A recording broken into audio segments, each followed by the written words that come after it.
Maaari bang tumayo ang lahat para sa panalangin? Sa ngalan ng Ama, ng Anak, at ng Espiritu Santo. Amen. Bago umupo ang lahat, maaari mo bang isaayos ang inyong mga upuan? Maraming salamat. Magandang umaga sa ating lahat.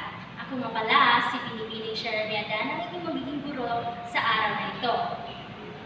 So bago ang lahat, maaari ko bang tanungin ang ating kalihim kung sino ang mga kaliban sa klase ngayon? Maaari niyo bang isulat ito? Maraming salamat. Sino ang nakakatanda kung ano ang itinalakay natin noong nakaraang tagpo? Bini-bini? Yes, tama. Ito ay tungkol sa dula na sa pula sa puti. Bigyan ng magaling clap si Bini-bini Mahinay. Okay. Ngayon, meron tayong gagawin. Papangkat ko kayo sa 4 na pangkat at ang bawat pangkat ay bibigyan ko ng gawain. Ang gawain na ito ay pinamagatang tula mo, i-action mo. Ipapangkat ko kayo sa 4 na pangkat at ang bawat pangkat ay gagawa ng isang maikling tula. At ang bawat pangkat ay irepresenta ang kanilang nagawang tula at gagawa nila ito ng aksyon. Okay, maraming salamat. Nagkakaintindihan po ba tayo? Bibigyan ko lang kayo ng 5 minuto sa paghanda dahil ito ay maikli lamang. Okay, maraming salamat. Mahusay. Ngayon naman, papangkatin ko ulit kayo sa 5 pangkat at ang bawat pangkat ay bibigyan ko ng paksang ukol sa tatalakayin natin ngayong araw. At ibabahagi ninyo ang iyong kaalaman sa napiling paksa. Ang unang paksa, so ang tatalakayin natin ngayon ay isa sa dula-dula na pinamagatang ang awit sa puso. Ito ay isang dula-dula.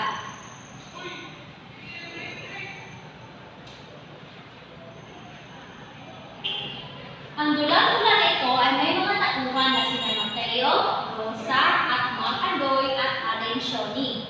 Si Mateo ay isang mangingisda na may pusong puno ng pangarap. At si Rosa naman ay isang magandang dalaga at mahilig sa kanilang probinsya. Si Mang Andoy ay ama ni Rosa na hadlang sa pag-iibigan ni Rosa at Mateo. At si Alen Shoni naman ay ina ni Rosa na inahanda magbigay ng payo at gabay sa kanyang anak. So narito ang 6 na tatalakayin natin ngayong araw tungkol sa ang awit ng puso na isang tula-tula. So papangkatin ko kayo sa 6 at ang 6 na pangkat ay bibigyan ko ng 6 na paksa na siyang magtatalakay sa nilalaman ng ating dula-tula na pinamagatang ang awit sa puso. Ang unang pangkat ay maglalahad o isasadula ang makuhang paksa.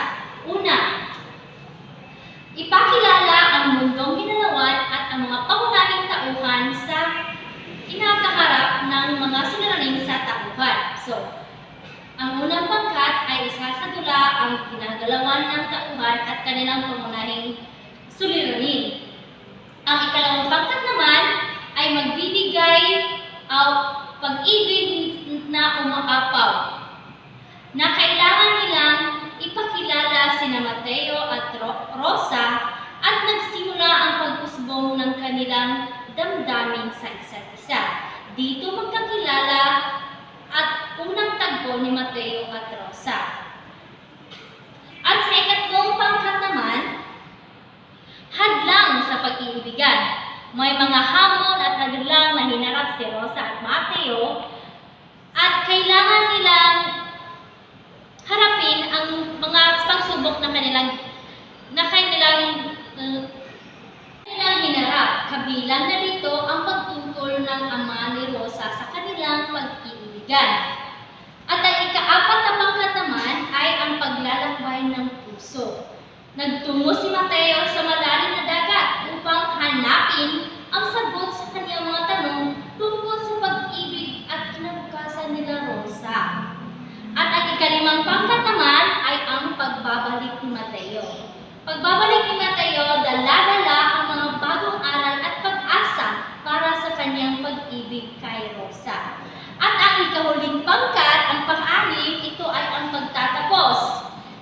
mapatunayan na sa dula na ang tunay na pag-ibig ay hindi natatapos sa kahit anong pagsubok.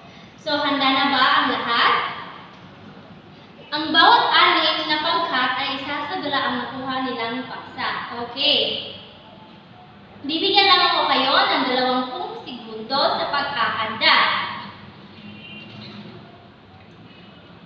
Okay, magaling. Maraming salamat. Ngayon,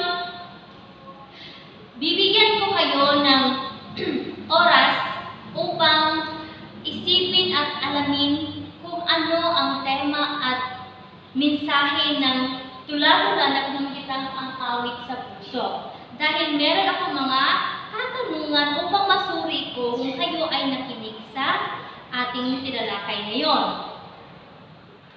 Yes, Binibining Polvera, sino-sino ang mga tauhan sa dula-tula na pinamagatang ang awit sa puso? Tama, magaling! Yes, Binibining Ignacio, ano ang tema sa dula-tula na pinamagatang ang awit sa puso? Yes, tama, husay! Ano ang mensahe na nais ipahiwatig sa tula, Villasencio? Tama, napakamagaling. At alam ko talagang kayo ay nakinig sa akin. Ngayon naman, meron naman tayong ulit na pangkatang gawain. So, ipapangkat ko kayo sa 4 na pangkat. At kailangan niyong pumili ng isang tauhan mula sa tula-tula at gumawa ng isang monologo na nagpapakita sa kaniyang damdamin. Una, si Mateo. Si Mateo ay isang mangingisda na may pusong puno ng pangarap. Ito ang sa unang pangkat. Ang sa pangalawang pangkat naman ay si Rosa. Kailangan niyang ipahiwatig ang kanyang damdamin sa kwento. Pangatlo naman si Manaloy, ang ama ni Rosa, at ang ikaapat na pangkat ay si Alexoni. So, kailangan nilang ibahagi ang damdamin ng 4 na tauhan. Bawat pangkat ay pipili lamang ng isang representante upang ilahad ang isang monologo. Okay. Bibigyan lamang ko kayo ng 20 minuto sa pag-aanda. Okay, mahusay. Bigyan ng palakpak ang inyong mga sarili. Okay, ngayon naman, sa ating pagtatapos, kailangan niyong gumawa ng isang likhang sining tulad ng larawan or painting or kahit anong bagay na nagpapakita ng pangunahing tema at mensahe sa dula-tula na pinamigitang ang awit sa puso. So, pwede kayong mag-drawing or bisan-isa basta kayo may pahiwatig ninyo ang pangunahing tema at mensahe sa dula-tula na ating tinalakay ngayon. Bibigyan lamang ko kayo ng 10 segundo. Sumali nyo nang ipasa sa harap ang inyong nagawang likhang sining. Okay, napakahusay. Bigyan ng magaling clap ang inyong sarili. Okay, magaling, magaling, magaling. So ngayon naman, kumuha ng isang buong papel. At kailangan nating bigyan ng wakas ang pag-iibigan ni Mateo at Rosa. So, bigyan niyo itong kulay at buhay ang pag-ibigan ni Mateo at Rosa at bigyan niyo ito ng magandang wakas. So, bibigyan naman kayo ng konting oras dahil konti na lang ang ating natirang oras. So, sa ating kantang aralin, maaari niyo itong ipagpapatuloy ang pagwawakas ng pag-ibigan ni Mateo at Rosa sa inyong bahay. Gawan ito ng isang magandang wakas. At yun lamang po, muli, ako si Binibining Shera. At sana meron kayong matutunan sa araw na ito. Maraming salamat.